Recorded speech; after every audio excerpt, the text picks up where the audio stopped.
ठीक है। देखो ऑप्टेटिव सेंटेंस में क्या होता है कि जहाँ पे कर्ज होता है, विश होती, प्रेयर होती, ब्लेसिंग्स होती है, उनको कहते हैं ऑप्टेटिव सेंटेंस। ठीक है। ब्लेसिंग के माने होता है किसी को दुआ देना। ऐसा सेंटेंस जिसमें हम किसी को दुआ दे रहे हो उसको भी कहते हैं ऑप्टेटिव सेंटेंस। ऐसा सेंटेंस जिसमें प्रेयर होती है, जिसमें प्रार्थना होती है, दुआएं होती है, उसको भी कहते हैं ऑप्टेटिव सेंटेंस। ऐसे भी कहते हैं जिनमें विश होती है, इच्छा होती है, कोई हमारी तमन्ना, उसको भी कहते हैं ऑप्टेटिव सेंटेंस। ऐसा कोई सेंटेंस जिसमें कर्ज हो, बददुआ हो, श्राप हो, उसको अपन क्या कहते हैं ऑप्टेटिव सेंटेंस। समझ आ रही है? ये जितनी भी चीजें हैं सब हमारे अंदर से निकलने वाली भावनाओं को दर्शाने वाली जो सेंटेंस होते हैं उनको अपन कहते हैं ऑप्टेटिव सेंटेंस। अब इनका बनता कैसे? इनका सिंपल सा स्ट्रक्चर है अपना। कैसा? सबसे पहले लगा दिया अपन मे, ठीक है ना। मे लगा के अपन कहते हैं फिर सब्जेक्ट, और फिर लगाते हैं अपन वर्ब की फर्स्ट फॉर्म, ठीक है ना। मे यू, मे सब्जेक्ट और वर्ब की फर्स्ट फॉर्म पर लगा दे। थर्ड फॉर्म ही फर्स्ट फॉर्म ही लगती है, ठीक है ना। ऑब्जेक्ट भी हो सकता, ठीक है ना। वर्ब के बाद ऑब्जेक्ट भी हो सकता, ठीक है ना। सब हो जाते हैं, ईटीसी में सब आ जाते हैं। अच्छा, ईटीसी में सब आ जाते हैं। लेकिन पहला जो बुनियादी चीज है वो क्या है? मे लगाना है, सब्जेक्ट लगाना है, वर्ब, ये बुनियादी चीज है। बाकी का जो आता है ऑब्जेक्ट हो गया, फ्रेजल वर्ब हो गया, एडवर्ब आ गए, ये सारी चीजें इत्यादि में आ जाती हैं। लेकिन बुनियादी चीज क्या है? मे सब्जेक्ट, क्रिया की फर्स्ट फॉर्म ऑब्जेक्ट, ठीक है ना। अब मिसाल के तौर पर अपन एक कोई सब्जेक्ट ले लेते हैं, ठीक है ना। एक तुमने सेंटेंस सुना होगा, लोग कहते हैं भाड़ में जाओ, जहन्नम में जाओ, कचरे में जाओ, चूल्हे में जाओ। ये भी क्या है? ये एक ऑप्टेटिव सेंटेंस है। क्यों? इसमें कर्ज, श्राप को दर्शाया जा रहा है। क्या को? श्राप को, बददुआ दे रहा है। तो ये एक ऑप्टेटिव सेंटेंस है, लिहाजा इसको बनाने का ये हमारा प्रारूप रहेगा, ठीक है। अब जैसे इसी को मान लिया जाए, भाड़ में जाओ, भाड़ मतलब जहन्नम में जाओ, उसको कहते हैं हेल, हेल, ठीक है ना। यानी कि तुम जहन्नम में जाओ, तुम भाड़ में जाओ, तो क्या बनाएंगे सबसे पहले? तुम भाड़ में जाओ, तुम जहन्नम में जाओ, तो सबसे पहले तो आएगा मे, ठीक है ना। सब्जेक्ट क्या है? भाड़ नहीं, सब्जेक्ट क्या है? तुम, मे यू, ठीक है ना।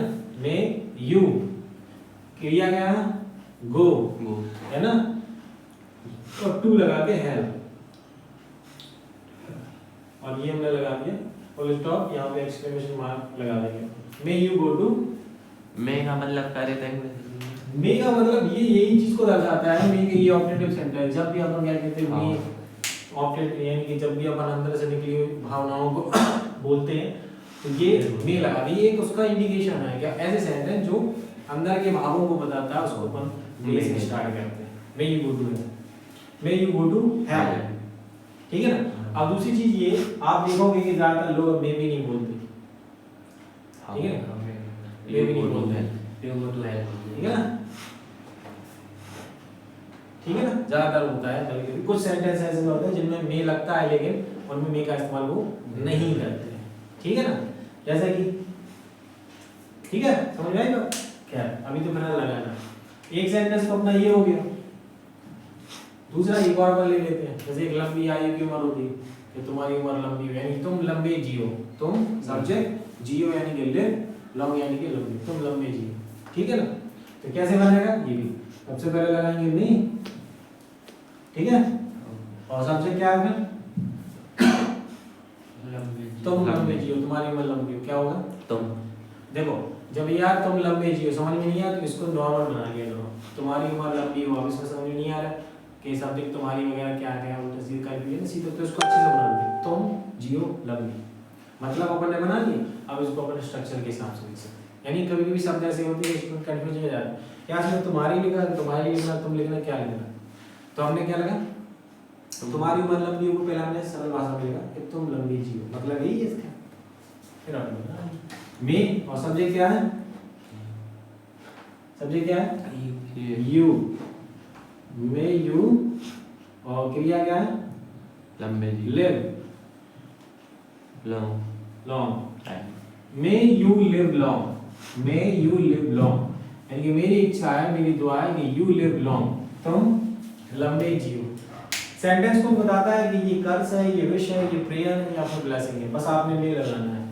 तुम लंबे जियो या किसी को दुआ दे रहा और तुम भाड़ में जाओ, ये हो गया तुम्हारा क्या, कर्स। ठीक है, दोनों ही ऑपरेटिव सेंटेंस, ठीक है ना। एक आध सेंटेंस और ले लेना उसमें। जैसे एक और होता है, तुमने देखा हो कि ऊपर वाला भगवान दीर्घा, भगवान तुम्हें वरदान दे, ऊपर वाला तुम्हारी मदद करे, जैसे कहते हैं ना हम लोग। तो इसका भी सबसे पहले अपन मे,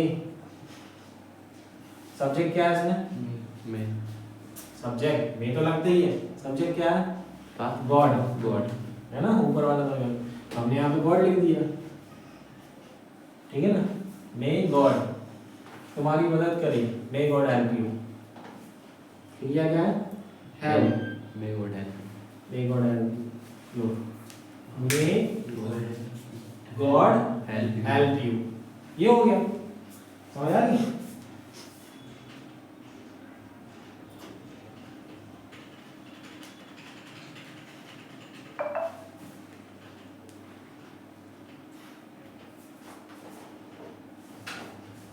ठीक है, अब तुम एग्जाम में पास हो जाओ, ये भी एक बना सकते हैं, पर क्या बनेगा इसका, तुम एग्जाम में पास हो जाओ तो क्या बनेगा, मे यू पास में जा पास, एक था हाँ पास दी एग्जाम कर लो, तुम एग्जाम पास कर लो, may you pass the exam. तो ये हो गया आपके ऑपरेटिव सेंटेंस।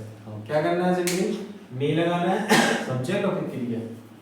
अब किसी से भी कुछ भी कह सकते हो आप, कि तुम कहाँ जा रहे हो, उन्होंने कहा कि हम आगरा जा रहे हैं, ट्रेन का सफर है, हम ट्रेन का सफर करने ही जा रहे हैं, तो आप क्या कहेंगे, आपका सफर अच्छा बीते, may you have a good journey. Short में कहते हैं ना, हैव अ गुड जर्नी, कहते हैं ना, मैंने कहा था मे हटा दिया और सब्जेक्ट हटा दिया सामने, अगर यू आ रहा सब्जेक्ट तो अपन क्या करेंगे, मे और यू दोनों हट जाते हैं, तो अपन से कितना गुड हैव लिव लॉन्ग, ठीक है ना, help you, God help you, ठीक है ना, और पास द एग्जाम, ठीक है ना, have a good day, have a great journey, may you have a great journey, तुम्हारी जर्नी अच्छी हो, मे माने मे यू यानी तुम, हैव माने तुम्हारी हो, जर्नी यानी अच्छी, may you have a good journey, ठीक है ना। ये सारे कहलाते हैं ऑपरेटिव सेंटेंस। बताइए कोई डाउट, नोट करना, नहीं जैसा